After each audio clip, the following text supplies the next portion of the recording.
So welcome to the first ever Pro Prep Principal Lunch over Zoom. The idea behind this was kind of to maybe find a way to connect with some parents because we don't really have school events, no parent meetings, different things right now. So just wanted to do something where maybe we can connect with people and give you something practical that you can use at home now with the kids. So um, first off, this paragraph, hopefully all of you could decipher it, but I think it's such a good example of what it's like for kids when they kind of get that aha moment, I can read. Because probably your first reaction was, what on earth, it's all messed up? Is it a different language? It just looks all scrambled to you. And when kids are starting to read, that's kind of the way they look at books and things. It's like, what is this? It doesn't make sense. But when we give them the tools that they need to be able to read, all of a sudden that opens up the possibility where you can kind of say that aha moment, oh, I can read that. Kind of like you had probably at some point when all of a sudden you looked at it and you go, oh, wait a minute, I can read that. And you kind of get that aha moment. And that's what we're looking for in children as we're working with them. We're looking to get them to that aha moment, I can read.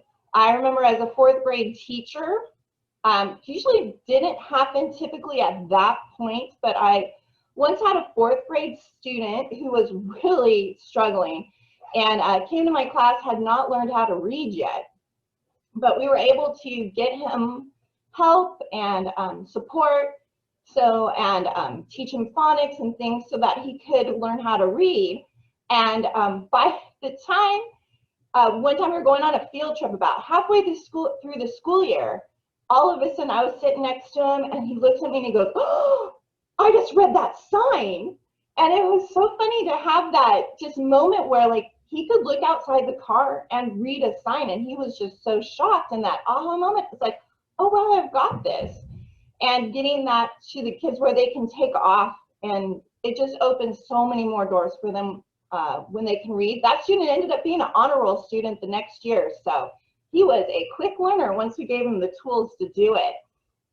So today's is focusing on how to be a better reader, whether it's our very beginning ones. I see we have some kindergarten parents, so you have those just starting off, and we have those who are kind of, I know some of your kids are already great readers, so you kind of have both ends here, but that's where we want to kind of talk about ideas on both ends. And I know some of you, like the Pintos, have one younger and one older, so hopefully maybe you can find stuff to apply to both the kids. So someone once said, well, one of the articles I used for resources talked about guerrilla tactics for struggling readers. So some of these are actually taken from that. The basic idea of, some of you are probably here because your kids are struggling readers and you want to figure out ways to get them to be better readers. And sometimes that means tricking them a little into reading because their mindset is, I can't do this or I don't want to do this. But how can we get them interested in doing that? And one way is to find things that do interest them. This is based on some research on reading, and one of the first things you can do is make sure that you have books around the house. And it doesn't even just mean books that your child can read, which is really good, but just having books around the house in general, bookshelves, places that you just have books. The idea behind this research has shown, and you can kind of see it up here in the top right hand corner, the number of books in your home. And that again does not mean kids books, it just means any books in your home and how they correlate to having a child who's interested in reading. And then whether your child owns a library card, taking them to the library was 98.1%. And this is from a few years ago, but I think it's still really valuable for the kids to be able to see all those books. I know there's the big push with e-readers and other things now, but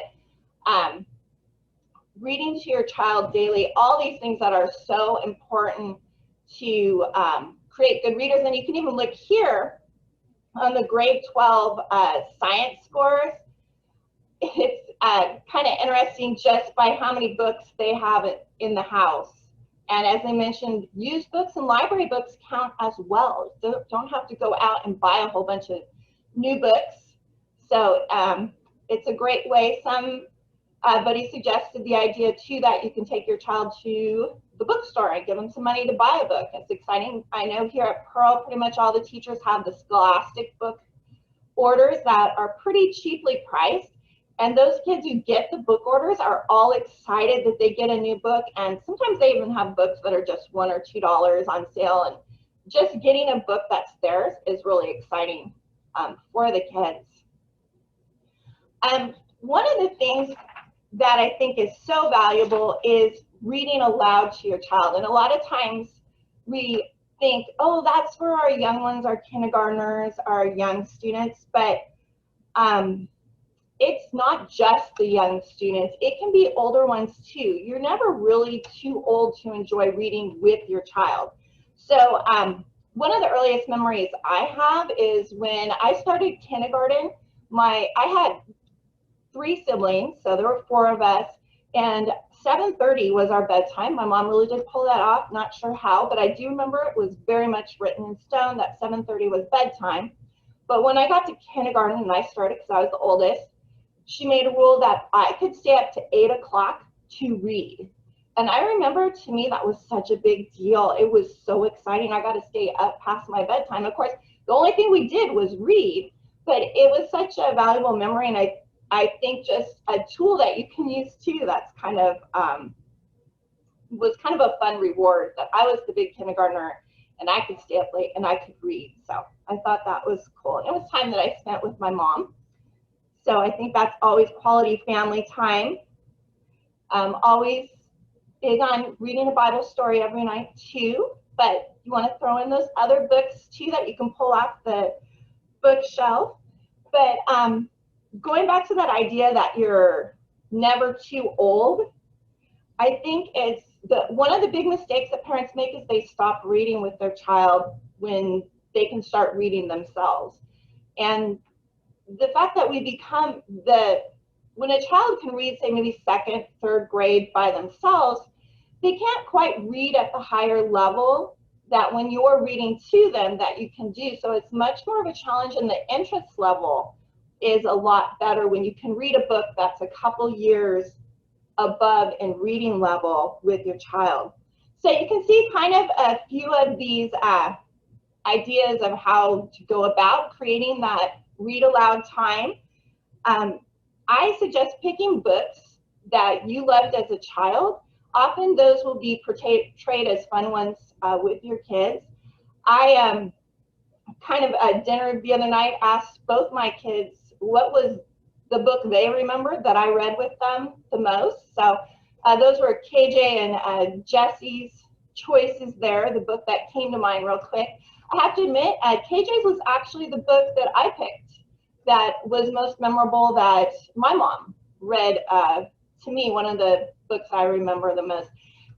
You can enter in the chat recommendations of books that you remember reading with your parent. I'd love to see some things, if anybody can remember a book that they read or that their parent read to them, would be awesome. Anybody else have any you want to throw in there in the chat? We can add those and I'll share them.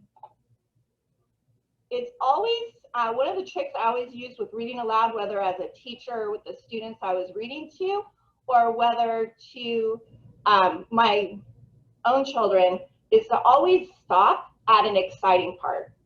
So you want to, if it's something that they're really excited, you don't know what's going to happen next, that's the perfect spot to start. Don't always stop. Don't always feel like you have to wait till the end of the chapter. A lot of authors actually use the same technique though. They'll leave a chapter at a cliffhanger for that exact same reason, to get you going to the next chapter. So it's a great tool to use, because then the child's really excited the next night. They want to start up reading and figure out what happened. And then another thing, a lot of times people will think, oh, this is my teaching experience with my child, so I'm going to quiz them, and we're going to go over all the details and see if they can remember what happened. For the read aloud time with the parent, I highly recommend making it more of a discussion and not making it like like you're drilling them with quiz questions, because then they're not going to be excited to sit down and read with you. But if you can make it more like predict what's going to happen next, and you each make your guesses. I think this is the bad guy. Oh, I know. I think this is the bad guy. I think this guy did it. Whatever it is that you can kind of discuss, or I think they made a good choice, or they didn't make a good choice. Finding ways to discuss it, but don't try to turn it into a quiz show. So, and if a book isn't working, stop. It's okay. You don't have to keep going with it. An example I had was I loved, when I was younger, reading Nancy Drew and the Hardy Boys. Some of my favorite book series, I basically went to the library and read every single one, and I thought, oh, how fun, I'm going to read this with my daughter. And I started reading one of the Hardy Boys books, and I'm like, oh my, why did I like this? This is just terrible writing. It was so boring. I'm like, this, and so we just decided, you know, we're going to pick another book. That's okay. So, you know, what you loved as a child may not still be what you love now, and it's okay to pick a different book. Don't feel stuck into something.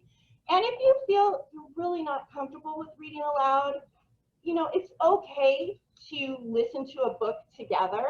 I really think it's good for them to hear your voice and to be reading with them. And I think, you know, your children, they understand it. You will get better at it as you read more. But if you, I just think it's important to do something. And even if, you know, you just like do not feel your comfort level in reading aloud, go ahead and do an audiobook.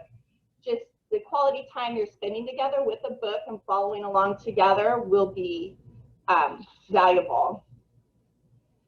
So I didn't get any chats on anybody who had a book they remembered first. I know we had some people just pop in. If you can come up with a book that you remember your parent reading to you when you were a child, we're taking a collection of names on those if you have some.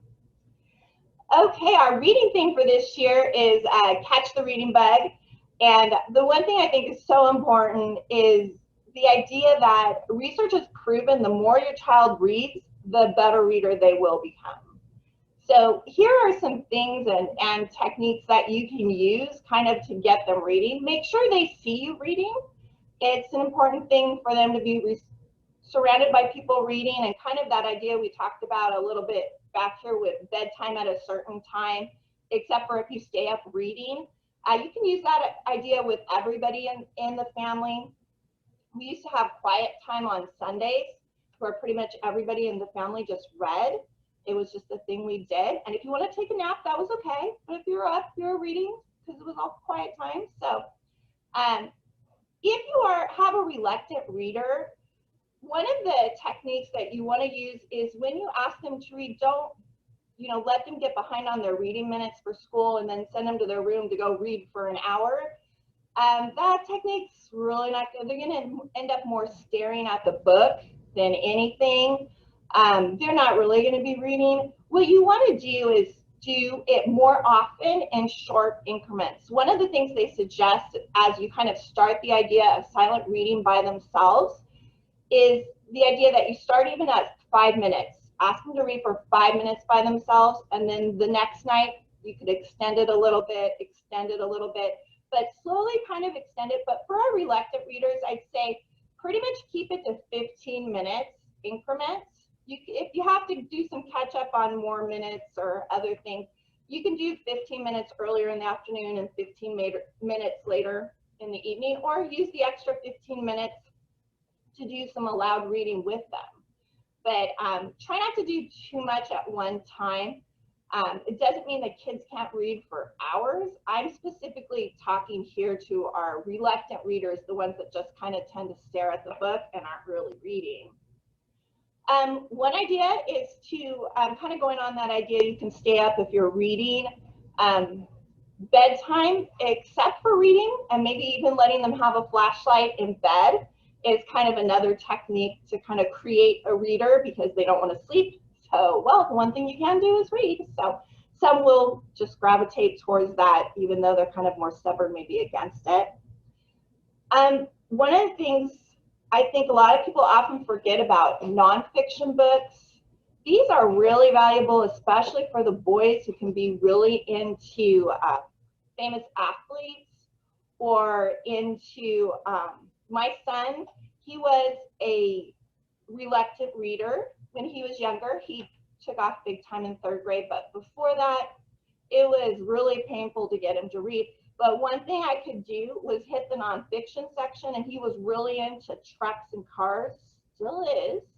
But he would read all those books. And a lot of people think, oh, well, they're picture books, they're not chapter books. But if you look at the vocabulary in there and the reading level on those, it's kind of like getting a high level reading picture book. So they have pictures that go along with it, but the level of the reading is actually amazingly high on a lot of those. So it's a great section to hit at the library that you might miss. One I really recommend is book talks.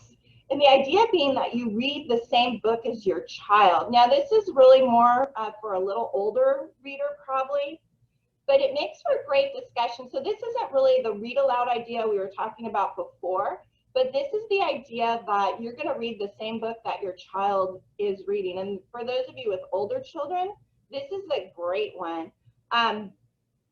This idea kind of came from something my daughter, when she was about in 3rd, 4th grade, she fell in love with Star Wars. I like Star Wars, don't get me wrong, but she was really into Star Wars Clone Wars books, and she really wanted to read these. I really was not very interested in it, but I told her, why don't you ask Dad if he'll read that one with you? So we kind of fell into this thing that kind of happened with our family where she started reading books that Dad started reading the books that she wanted to read. So they did Clone Wars together first. But believe it or not, my husband can actually say he's read the whole series on Divergent, Hunger Games, and Maze Runner with my daughter. They have amazing conversations on these books that they've read. And I think it made for a great connection between them.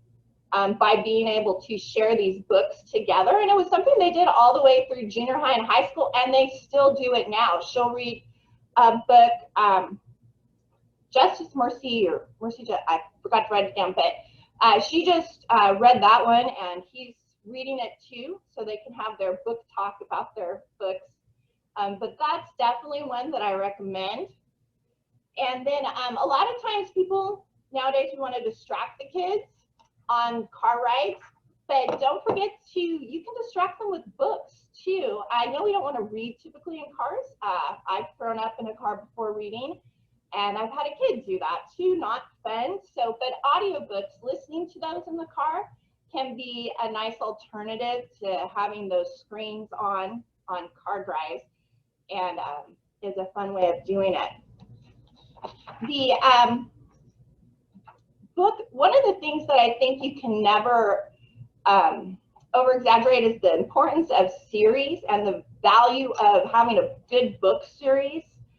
A lot of these you may remember. Some people can share some ones that you might think of that I left off the list, but all these are wonderful book series. I mentioned before, my son was more of a reluctant reader. Somehow I got him into the first book of Boxcar Children. I think we read it out loud together. And all of a sudden he just decided he loved those books. And he felt comfortable with those books. And he read, it was his first really aha moment, I love reading. And he read every single Boxcar Children book. We had a friend who had the whole series. I don't know why and that's a lot of books. But he just kept going through them. It was his first moment where he just really took off. And I think with book series, that's when a child, especially a reluctant reader, finds something they like, then they can just keep reading that same series. It's really valuable. And sometimes it can be a favorite author, but book series just really work well for this, and it can be something that you read together. I kind of put these in age order of some of my younger children up to some of my 4th and 5th graders, some of these series down here. But I think getting a child into a book series is really valuable, ongoing, to keep them reading. And you can jot down any of those I think are good. I do have a disclaimer of series of unfortunate events. It's the one series I put there that I really just do not like. I am not into reading something where bad things always happen and there's never a happy ending. My husband gets mad at me because he feels we have too many romance books around the house that are just happy endings and all of that. But I'm a happy ending type person. If I'm reading, I want it to end happy. Series of unfortunate events never will. It just keeps going on bad. But there's a certain type of child, as a teacher, I would just be surprised that some of my very non-readers had some kind of warped sense of humor, that they just love these books. So if you have somebody who's not really into those kinds, you know, the regular types of books, you might try something like that, because that one can be for your more unusual readers. The LA County Library is a great resource for books, and even here during COVID, one of the things they actually have, this is a clip from the actual website. If you go to lacountylibrary.org, you can get a digital library card. So you don't even have to go into the library to get a card. And some of the things that you can do is you can actually, online, you can request books that you can just go pick up at the library, because most libraries won't let you go in and pick out books now. But you can actually request the books online and pick up actual books. I thought this was a cool one I did not know about. For those of you who stay away from the libraries because you are in big debt, or usually it's your child's cards that have all the fines on them because they forgot to return the book forever. There's actually a program right here called the Virtual Great Readaway, where you can, if you're 21 years old or younger, you can register to get $5 of your fines removed for every hour you read. So by getting your children to read, you can actually get them all off the fine list. So good idea by reading it. Oh, I have a couple good series that people put in there. Wayside School Stories is definitely a good one, I agree with, and kind of the same as, it's not one of my favorites, but it's kind of the same as Series of Unfortunate Events. Great one, especially for reluctant readers. They love it because it's a lot of short stories that go together. Goosebumps, yeah, especially those who like the scary ones. A lot of the kids when I taught 4th and 5th were really into that. And I have one in here, When is Recess? That's a new one for me, probably more modern than when I used to teach, but might want to check out that one. Recommended by the dad of a boy, so might be a good one for some of our boys to check out. You can also order books online, which I talked about, but you can actually, if you are someone who's into e-readers and stuff, Kindles, you can actually check out a Kindle from the library. Most people have those. I don't like to read books on an iPad or a tablet, or really have kids read on those. I specifically have a separate Kindle that's more like a book, because I just read so much I can't have all the books around the house. So, and they're easier to take on the road. But I like one that's made just for reading, so that kids can focus on reading, and it's not as much screen time, because your eyes and everything, they design it to look more like a book. But if you do, there are some advantages to that, besides the fact that it's lightweight and you have unlimited reading on your vacations once we can take them, etc. But it does have auto definition, which is fine. But the other thing, in conjunction with the library, you can check out ebooks and you never have to worry about fines, because they will automatically get returned at the end of the time period. And you can check out as many books as you want, and you have them on your e-reader, and it's a great way to get reading resources. Okay, I have a few more recommendations for reading. We have the Kids National Geographic and Highlights. Definitely a great idea, kind of goes along with the nonfiction.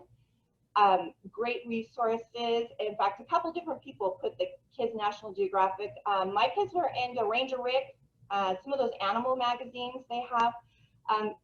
Kids really, I think, now that things are so much digital, it's often overlooked, the magazines, but getting a magazine in the mail is just so fun for a child and exciting for them. So definitely don't forget those magazines.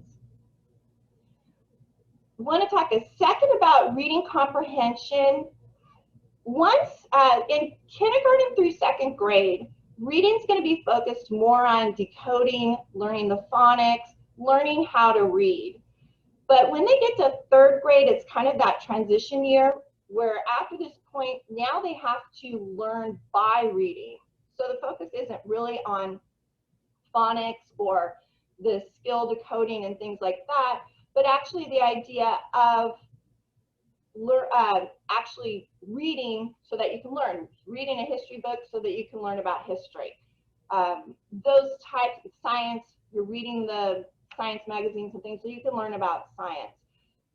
So these are some lists of questions and things that you can follow up with your child, especially if they're struggling on comprehension. You want to focus with them on what are they reading, because if they have accountability, like they're going to talk to you after they read about what they read, you're going to find that the comprehension will go up. And you can also tell if they're the student who's sitting there staring at the book and not really reading anything. So it's kind of a clue. And this is really a list made more for teachers, but there's a couple general ones I kind of like. You can never go wrong with, can you tell me about the story so far? Just getting them to repeat what they read that day is very valuable. And then the other on the after side, a couple down, it's what was your favorite or least favorite part? That can also be your favorite or least favorite character. Getting them to evaluate or reflect back on something from what they just read is really valuable. And then always predicting, getting them to guess and think about what they're going to be reading. Another tool that we let readers that aren't very good readers often will not connect visualizing with what they're reading. So one thing that you can do is encourage your students or your children to make pictures in their head of what they're reading. So you can have them describe back, what do you think that character looked like? What do you think that, some of the fantasy stuff, what do you think that dragon looked like? And get them to describe it, because then they're visualizing what they see, and it's a very powerful tool in reading that we naturally do as good readers, but we have to train kids to be able to do that. Down here on the left-hand side, it's just a real quick, if you want to know if a book is actually at your child's reading level, when you're trying to pick out a good book, and this is not for read aloud, but a book that you're actually having them read independently, you're going to turn to the middle of the book and just pick a random page and ask your child to read that page. If they can read it with only 0 to 2 mistakes, then the book is great to read on their own.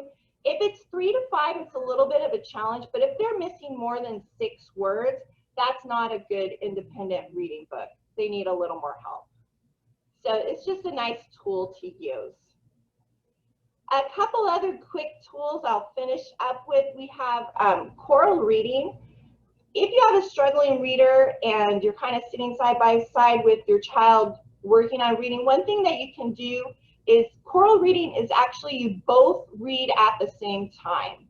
This is especially powerful for young readers, and it can be kind of slow and tedious, but if you read together, the actual sentences, paragraphs, and things on top of each other, just like together. That's a great tool that you can use because you kind of help them struggle through, but also get that flow of fluency. Echo reading is another useful tool, and it's used again for struggling readers who are having a hard time with the decoding. It's not going to be great with comprehension, but the idea is that you start reading in the book a little bit ahead of your child, and then your child starts reading what you just read while you're still reading ahead, and you're both reading out loud. It sounds crazy, but it's actually a good tool because they subconsciously hear the words that you're saying, and they're following behind you and saying those words. So it really helps with fluency and the phonics in working through that. But it's a great technique for those who are struggling with that. And again, just mentioning the nonfiction picture books, don't forget about those. So I want to wrap it up with saying thank you for attending our first principal lunch. Let me know if you liked it, because I have some other topics or other things that we could talk about, or if you have something you'd like to hear about or hints on how to do something, we will maybe try this again. So thank you for attending. And oh, I think I have, let me see if there's anything I didn't. I have one message. Oh, Ordinary People Change the World. So I think that's a recommendation of a book you might want to check out. So thanks everybody for coming, and I hope you enjoyed your lunch.